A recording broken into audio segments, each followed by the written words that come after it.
नमस्कार, प्रणाम। मेरा नाम डॉक्टर इंद्र दमन तिवारी है। लखनऊ विश्वविद्यालय के आपके LLB 3 years course 5 years course के सेमेस्टर एग्जाम्स को लेकर हम लोग लगातार बात करते आए हैं। अपने इस वीडियो में हम बात करेंगे LLB 5 ईयर में 9th सेमेस्टर का जो आपका आखिरी पेपर है, मुझे लगता है आखिरी पेपर है, फॉरेंसिक साइंस का आपका पेपर है 9th सेमेस्टर का। उसको लेकर के हम लोग बात करेंगे। एक बार सिलेबस देख लेते हैं हम। अगर आपके पास सिलेबस हो तो जरूर आप भी देखिए। पहली यूनिट फॉरेंसिक साइंस की है, जिसमें आपको डेफिनेशन पढ़ना होता है, लीगल प्रोसेस के अंतर्गत फॉरेंसिक साइंस को कैसे यूज किया जाता है, उसके क्या लाभ हैं, उसके क्या मायने हैं, वो सब चीज़ें हैं।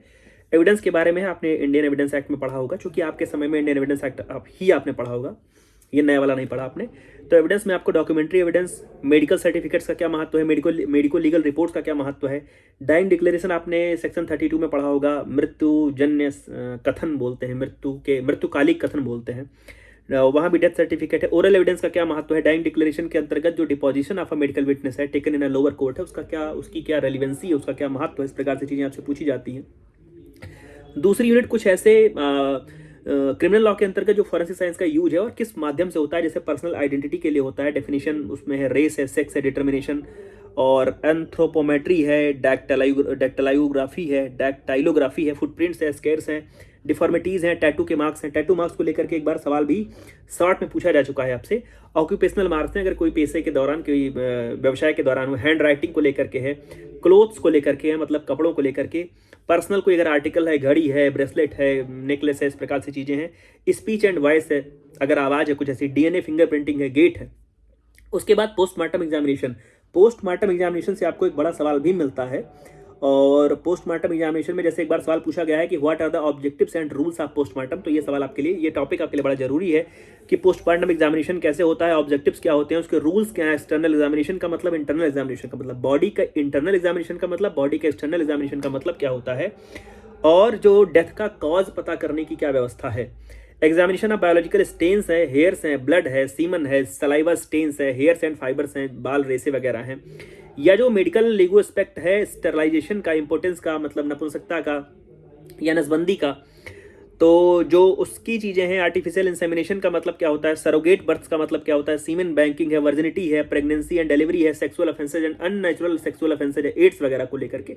तो इन तमाम सारी चीज़ों पर ये जो फॉरेंसिक साइंस है, मतलब जो कहें कि फॉरेंसिक साइंस एक सामान्य ज्ञान से जो चीज़ें आप पता लगा सकते हैं, उस वहाँ पर जब आप रुकते हैं, जब आपको रुकना पड़ता है, तो जो विशेष ज्ञान आपको लेना है, मतलब बाल की सहायता से, सीमन की सहायता से, किसी धब्बे की सहायता से, उंगली में स्किन पर जाती है, तमाम सारी आपने फिल्मों में देखा होगा, वेब सीरीज में देखा होगा, सुना होगा कि कैसे पोस्टमार्टम रिपोर्ट ने मदद करी, कैसे इस मेडिको लीगल रिपोर्ट ने, जो पंचायतनामा होता है, कैसे उसने मदद करी है किसी मसले को सुलझाने में, किसी मसले के हल तक पहुंचने में, कल्प्रेट तक पहुंचने में।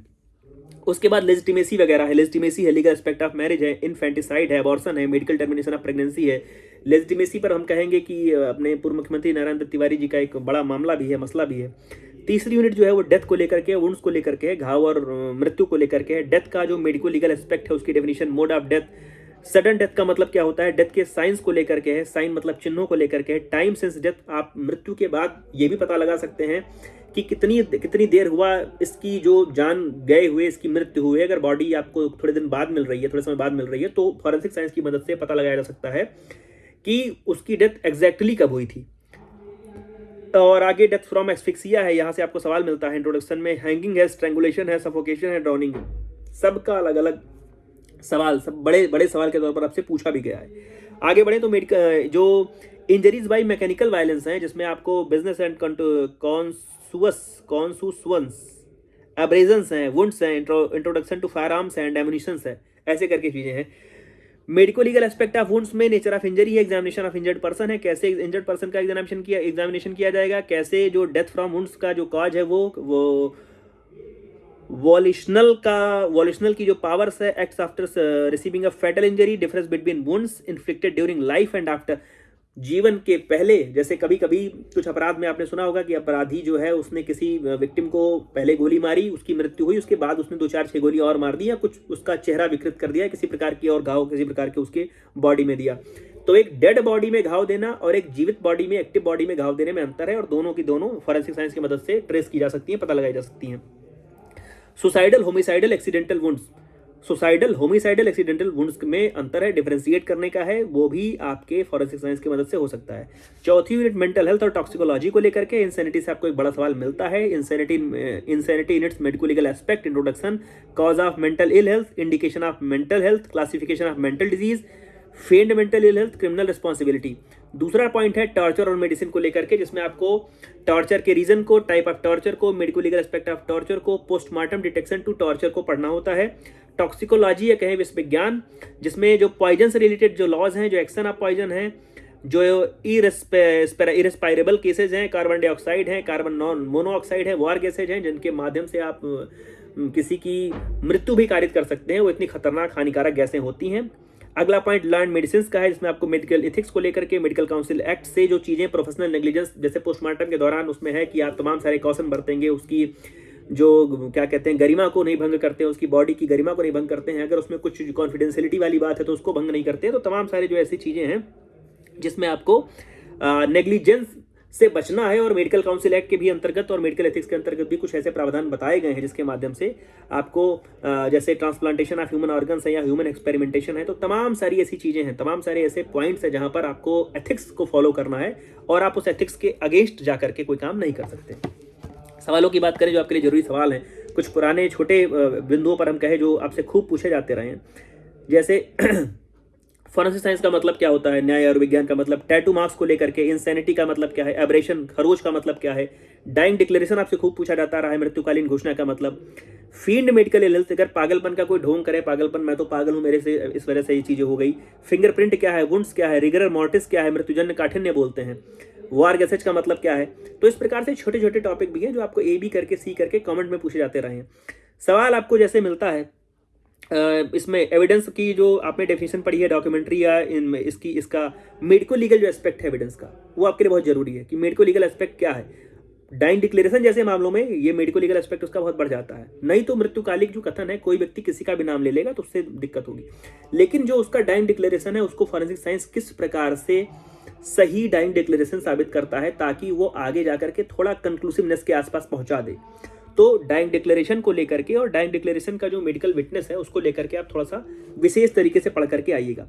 उसके बाद हम आगे बढ़ें तो जो ये पर्सनल आइडेंटिटी वाली बात है, जैसे सवाल क्या पूछा गया था कि define personal identity, describe different identification marks relevant in civil and criminal cases.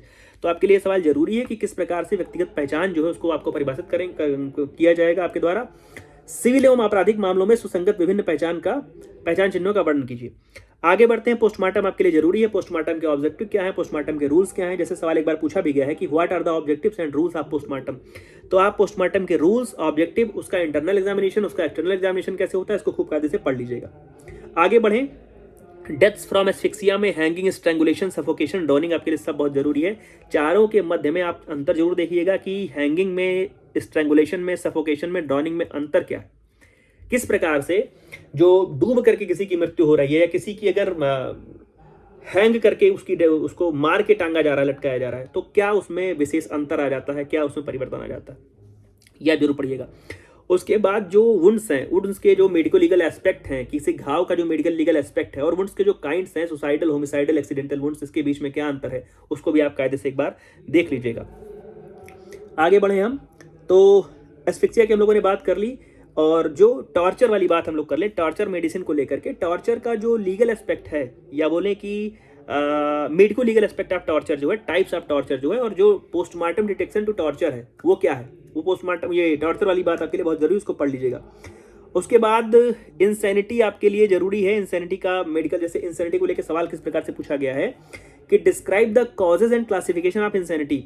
Insanity आपने जब जनरल एक्सेप्शन पढ़ा आईपीसी में तो इंसैनिटी वहां भी पढ़ा है, मेडिकल इंसैनिटी, लीगल इंसैनिटी, मैकनटन का रूल पढ़ा हुआ है।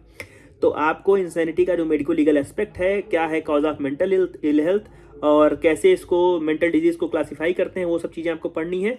फेज्ड मेडिकल इल हेल्थ, पागलपन का ढोंग करना, पागल बनना, वो भी आपसे एक बार पूछा गया है, वो आपके लिए जरूरी है, उसको भी देख लीजिएगा कायदे से। फिर थोड़ा सा हम आगे कुछ चीज़ें जो रह गई हैं, जो मैकेनिकल वायलेंस है, जिसमें आप इंट्रोडक्शन टू फायर आर्म्स पढ़ते हैं, अब्रेजन्स हमने शुरू में बात करी खरोच को लेकर के, वो भी आपके लिए इंपॉर्टेंट है, उसको भी कायदे से देख लीजिएगा।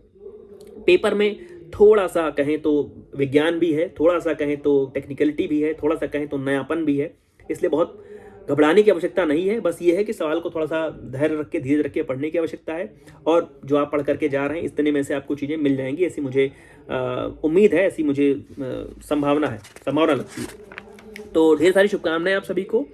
प्रयास करिएगा कि 4 यूनिट हैं आपकी, तो ये 2 यूनिट पढ़ करके जाएंगे, 5 आ जाएंगे, ये वाले सिद्धांत पर मत जाइएगा। प्रयास करिएगा कि कम से कम 3 यूनिट के कुछ विशेष जो टॉपिक हैं वो जरूर पढ़ लीजिएगा। आप शुरुआत में एविडेंस है, डाइंग डिक्लेरेशन है, पर्सनल आइडेंटिटी पोस्टमार्टम को लेकर के है, और एस्फिक्सिया है, medico legal aspect of wounds हैं, वुंड्स के प्रकार हैं, इंसैनिटी की बात हम लोगों ने करी, टॉर्चर की बात हम लोगों ने करी। और जिस समय आप पढ़ रहे हैं, पोस्टमार्टम पढ़ रहे हैं, पोस्टमार्टम के जो रूल्स वगैरह हैं, तो रूल्स जब आप पढ़ते हैं तो वहाँ पे आपको मिलता है कि जो कंस्ट्रक्टिव क्रिटिसिज्म है, या ओपन एंड ऑनेस्ट कम्युनिकेशन है, या फोकस ऑन सॉल्यूशंस है, रेस्पेक्ट एंड प्रोफेशनलिज्म है, फॉलो अप करना है, कॉन्फिडेंशियलिटी करनी है, तो इस प्रकार से उसके तमाम सारे रूल्स हैं अलग अलग, वो भी आपको देखने हैं। और जो हम लोग आगे यूनिट 2 में जब देखते हैं, एस्फिक्सिया की अगर हम लोग बात करें, मैकेनिकल एस्फिक्सिया है, सफोकेशन स्ट्रैंगुलेशन है, पोजिशनल एस्फिक्सिया है, केमिकल एस्फिक्सिया है, एनवायरमेंटल एस्फिक्सिया है, ड्रॉनिंग है, ऑटोप्सी फाइंडिंग्स है, ऑटोप्सी फाइंडिंग्स है, तो डेथ के सर्कमस्टांसेज हैं, सीन के इन्वेस्टिगेशन पर आप क्या पाते हैं, इस प्रकार से चीज़ें आपको मिलती हैं। टाइप्स ऑफ वुंड्स में देखें, टाइप्स ऑफ वुंड्स प्रकार वहाँ पे एब्रेजन्स हैं, लेक्रेशन है, इंसीजन्स हैं, पंक्चर वुंड्स हैं, कॉन्ट्यूजन्स हैं, एब्यूल्सन्स हैं, बर्न्स हैं, बर्न्स माने जलने से होता है जो, क्रश इंजरीज हैं, गन शॉट वुंड्स हैं, अलग अलग प्रकार के वुंड्स हैं। आपको ये जरूर देखना है कि फॉरेंसिक साइंस ने किस प्रकार से एक अहम भूमिका निभाई है किसी भी मसले के, किसी भी विवाद के निपटारे में। एडमिनिस्ट्रेशन ऑफ जस्टिस में फॉरेंसिक साइंस का क्या विशेष महत्व रहा है, क्या क्रांतिकारी परिवर्तन किया है फॉरेंसिक साइंस ने, क्या चीज़ें पहले नहीं हो पाती थी जो फॉरेंसिक साइंस बता पा रहा है, कैसे किसी भी घटना को सामान्य घटना समझ लिया जाता था, कैसे किसी भी मृत्यु को मान लिया जाता था कि डूबने से हुई है या लटकने से हुई है, तो कैसे फॉरेंसिक साइंस आया और उसने चीज़ों में अंतर करना शुरू किया, और अब चीज़ें स्पष्ट हो जाती हैं। पुलिस के साथ साथ फॉरेंसिक टीम, या पुलिस के पहले फॉरेंसिक टीम पहुंच करके वहां से कलेक्शन ऑफ एविडेंस करना शुरू कर देती है। खैर, ढेर सारी शुभकामनाएं आप सभी को आपके इस पेपर के लिए। आपका पेपर बढ़िया हो, वैसी मेरी कामना है। जो भी नया अपडेट होगा उसको लेकर के मैं जल्दी आपके समक्ष उपस्थित हो जाऊंगा। तब तक जुड़े रहिए मेरे साथ। धन्यवाद, प्रणाम।